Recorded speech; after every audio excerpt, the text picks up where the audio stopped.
Nationalized communities of conflict have the capacity to bring together different classes. It does this through the two modes of fear and symbolic solidarity. The first is achieved in riot situations. From the 20th century, riots become prolonged affairs with intensive violence. These allow communities to exercise punitive power over its rivals and at the same time strive for self-sufficiency. It leads to changes in the social geography of the cities with mass migrations from mixed localities to communally segregated ones. Further, there is social boycott of the other community and moves to start businesses and trade on purely communal lines, thereby opening up the possibilities of new economic opportunities with the conflict. The second, which is of symbolic solidarity, is that of symbolism, which allows different class groups to read the different political and social future projects into it. The best instance of this was the symbol of Pakistan that gathered support because of its lack of definition. The Bengali peasant could see in it a state of equity, and Pakistan was the future state of the Muslims that was promised in 1940. The Bengali peasant could see in it a state of equity, while the Mumbai businessman could spot new opportunities of investment and return in the new state, the new future state. The fact that the intensity of riots demonstrate both the unworkability of a shared civic culture as well as the social and economic opportunities of working within communally bounded economies no doubt reinforces the pulls of the symbol.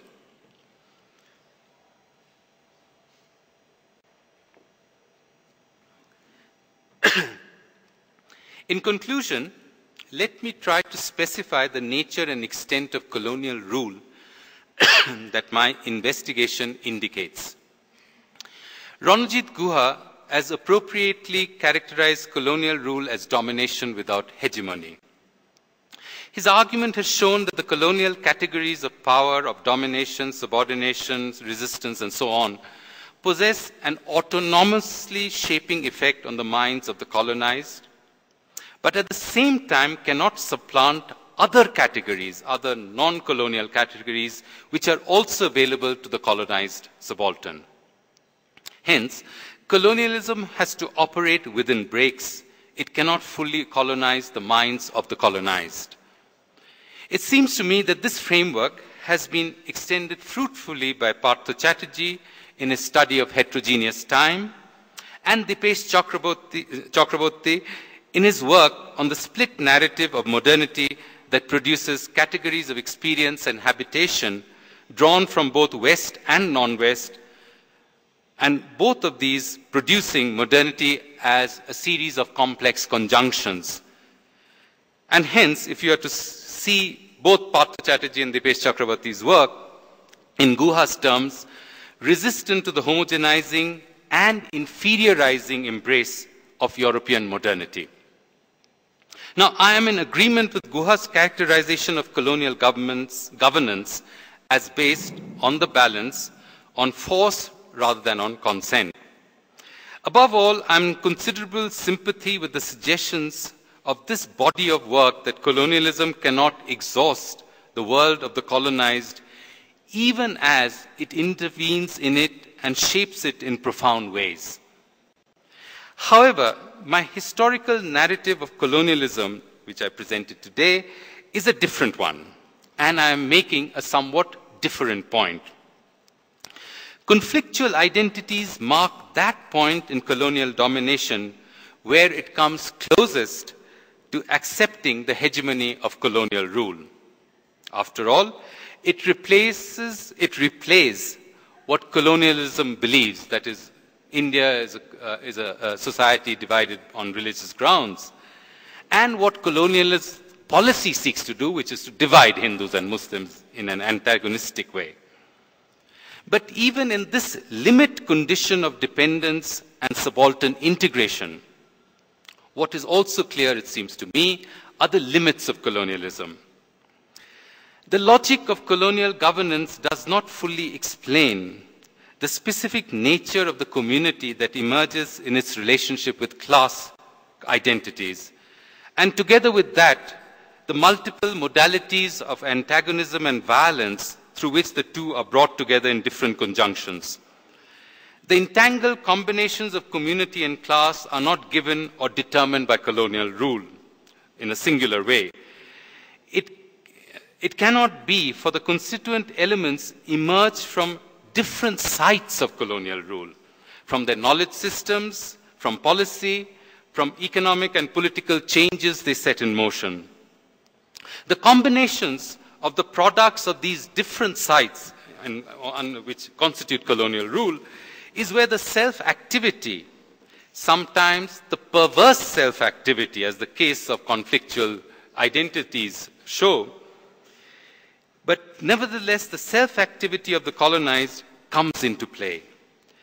The colonized are both produced by the effects of these different sites and reshape these different effects into new entangled formations, such as the one that I've been looking at.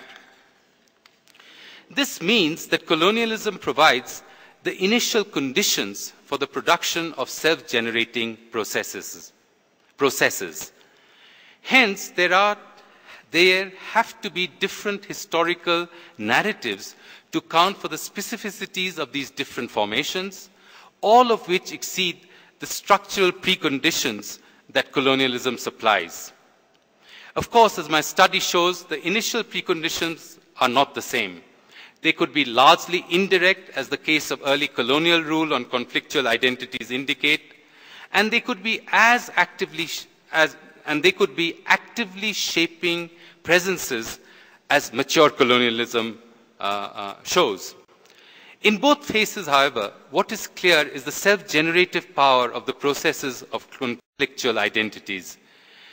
It is to a study of the self-generative power of these processes that we must turn in order to understand the question which comes to us forcefully in India today and for the last 2 decades, that is, the resurgence of conflictual identities put into motion by Hindu nationalism.